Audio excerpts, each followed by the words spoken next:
होननाय मोनसे गामियाव फैदों, जि गामियानाखि जोबोद गोग्लैसोनाय।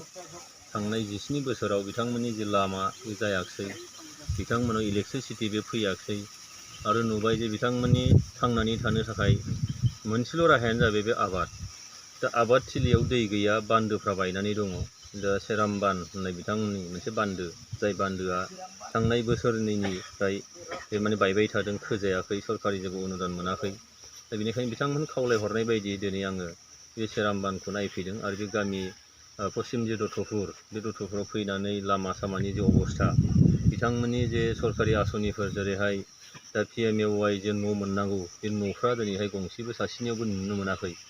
थांनाय 17 बोसोराव जिबायदि मोनसे नासयजानाय बे ओनसोल, बेनिखायनो बे ओनसोलनि जौगानांगौनि थाखाय दिनै जोबोद मोनसे मावनांगौ बे मोनसे हाबाफारि दङ।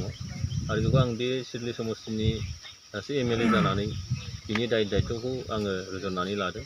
जे दिनै आसामनि चिफ मिनिस्टार मानगोनां बिथां डक्टर हिमन्त बिश्व शर्माया बुंबाय थादों जे आसामखौ मोनसे जौगासार मोनसे आसाम खालामगोन। बे आसाम खालामगोनबा दिनैहाय जोंनि नैबे ओनसोलाबो जौगानांगोन। आरो दिनै प्रमद बर' बिथांनि दैदेननायाव दिनै BTR सरकार जाबाय थादों, जाय BTR सरकारा बयखौबो लोगोआव लानानै थांनायनि बाथ्रा बुंदों। बेनिखायनो दिनै आङो MLA हिसाबै आंहा जोबोद मोनसे फोथायनाय दङ। दिनै बिथांमोननि बान्दोखौ आङो आंनि फारसेनिफ्राय थिग खालामनानै होनो थाखाय आङो थांखि लादों। आरो जे इलेक्ट्रिसिटि बिथांमोननियाव दासिमबो मोनफैयाखै। दिनै डिपार्टमेन्टखौ बुंनानै बे इलेक्ट्रिसिटिखौ बोरैहाय थाबैनो मोनहोनो हायो, बिनि राहाखौ बेयाव खालामनाय जागोन। लोगोसेनो दिनै लामा, जाय लामाखौ बिथांमोना फोरमायदों जे थांनाय बाराव मोनसे सेंसन जाखाबाय होन्दोंमोन, नाथाय थाङै थुङै उनावहाय बे लामाया गुबुन मोनसे लामायाव मावहैजादों। दा बेनिखायनो नैबे लामायाबो जोबोद दरखार जादों। मोनसे ओनसोला जौगाखाङो होननानै बुङोबा बिनि कानेक्टिभिटिया थिग जानांगौ। दिनैनि थारिखआव नोङो लामाया बे थिग जानांगोन, बिथांमोननि इलेक्ट्रिसिटि बेखौ मोननांगोन। बिथांमोनहा दिनै बायजो मुलुगनिफ्राय दिनैहाय इलेक्ट्रनिक्स जुगाव बिथांमोना खौरां बिजोंफोर मोन्थिनांगोन, आरो जाय TV बिथांमोनहा हयथ' नायनो मोननांगोन। बिदिनो कमिउनिकेसन जेरै मबाइल नेटवार्कफ्रा बिथांमोनाव थिग जानांगोन।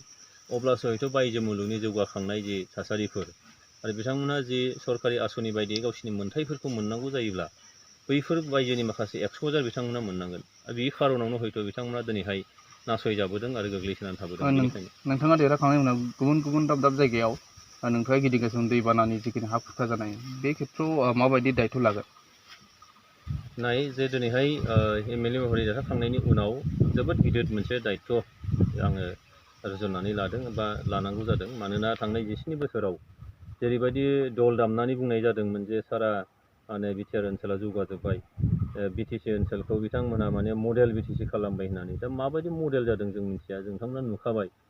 जेरै हाब्रु दैब्रुनि मडेल, दिनैहाय इलेक्ट्रिसिटि गैयि मडेल, माइ गायग्रा बान्दोफ्रा दिनै बायफ्रुजोबनाय मडेल, बेनो माबा मोनसे मडेल जाबाय नामा? सोलोंथाइ गैया दिनैहाय, बायदिसिना थासारिजों दिनै गफबनानै दं। बेनिखायनो दिनै आङो MLA महरै देरहाखांनायनि उनाव बेनिखायनो गोग्लैसोनाय ओनसोलफोर बा बिदिनो बान्दो बायला बायनाय, लामा सामा गैयै, इलेक्ट्रिसिटि गैयै, न' बां मोननो हायाखै, गुबुन गुबुन माखासे आसनिफोरनिफ्राय बिथांमोनहा जानगाराव थानांदों।